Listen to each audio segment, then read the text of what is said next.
నమః శివాభ్యాం నవయవ్వనాభ్యాం పరస్పరాశ్లిష్టవపుర్ధరాభ్యాం నగేంద్రకన్యా వృషకేతనాభ్యాం నమో నమః శంకర పార్వతీభ్యాం.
క్షేత్రం పరమ పుణ్యధామం సోమారామం. ఆరామ క్షేత్రాలలోనే సర్వశ్రేష్టంబుగా విరాజిల్లుతోంది ఈ క్షేత్రం. ఎందుకనగా పూర్వకాలంలో తారకాసుడనే రాక్షసుడు ఘోర తపస్సు చేసి అమృతాత్మకమైనటువంటి ఆత్మలింగాన్ని వరంగా పొందుతాడు.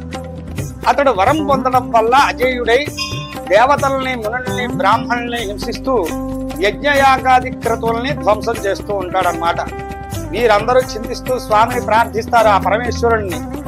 అయ్యా, రాక్షసుడికి మీరు వరమిచ్చారు, అది మాకు శాపంగా మారింది, దీనికి ఏదైనా తరుణోపాయాన్ని ఉపదేశించిన మహాప్రభు అని ప్రార్థన చేయగా దేవతల సేనాధిపతి అయినటువంటి సుబ్రహ్మణ్యేశ్వర స్వామి ద్వారానే మీకు విముక్తి కలగలదని చెప్పి ఉపాయాన్ని చెబుతారు. వీరందరూ కూడా సుబ్రహ్మణ్యేశ్వర స్వామిని ప్రార్థించగా యుద్ధం చేసి ఆత్మలింగం ఛేదనైతే అంటే పగిలిపోతే గాని ఆ రాక్షసుడికి మరణ సంభవం జరగదు. ఆ యుద్ధంలో ఆత్మలింగం ఛేదనయి 5 భాగాలై భూలోకంలో పడ్డాయి. 5గురు దేవతలు ప్రతిష్ఠ చేశారన్నమాట. కొలపల ప్రదేశాల్లో పడ్డాయి కాబట్టి ఒక్కొక్క క్షేత్రంలోనూ ఒక్కొక్క దేవత ప్రతిష్ఠ చేశారు. ఇది చంద్రుడు ప్రతిష్ఠ చేశాడు కాబట్టి దీని సోమేశ్వరుడు అని పేరు వచ్చింది.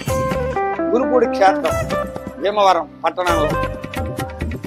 చంద్రుడి యొక్క కళ్ళని స్వామివారిలో కనపడతాయి. అమావాస్య గోధుమ వర్ణంలో నల్లగా మచ్చలు, అలాగే పౌర్ణమికి తెల్లగానే మనకు స్వామివారు దర్శన భాగ్యాన్ని కలిగిస్తారు. ఏక గోపురంలో కింద స్వామివారు ఉండడం, పైన అమ్మవారు ఉండడం విశేషం. ప్రపంచంలో ఎక్కడ మనకు తారసపడదు.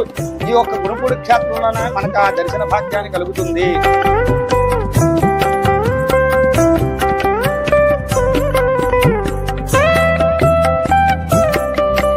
భాగాలు ఆరామ క్షేత్రాలు: అమరారామ అమరేశ్వర స్వామి దేవేంద్రుడు ప్రతిష్ట, ఇక్కడ సోమారామ సోమేశ్వర స్వామి చంద్రుడు ప్రతిష్ట, అలాగే క్షీరారామ పాలకుడు రామచంద్రుడి ప్రతిష్ట, శాంతారామ భీమేశ్వర స్వామి సూర్య ప్రతిష్ట, కుమారరామ చామరకొండ కుమారస్వామి ప్రతిష్ట. 5 పంచారామాలు చాలా విశేషమైన ఆరామ క్షేత్రం.